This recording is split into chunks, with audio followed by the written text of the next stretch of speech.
All right, this is going to be a quick video on showing you how to download anytime we do a brand new release. Whether you are new with us, if you've been around with us for a very long time, this is particularly for the premium members.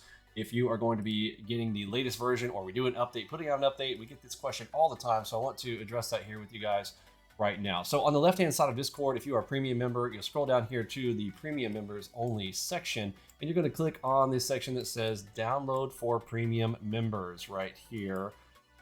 See that? Big old mess here, but there it is.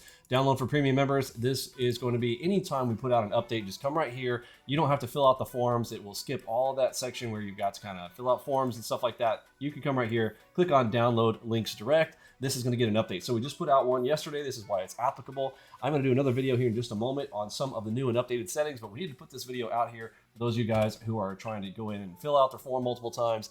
This is the easiest way. Anytime we're doing an update, or if you're like, I haven't been here in a while or whatever, you need to update your system, come right here, download the latest. Make sure, don't forget, step one, uninstall your current version. So go to your control panel, go to programs, uninstall your current one, come right here, download this one, and then install, and you will be ready to go.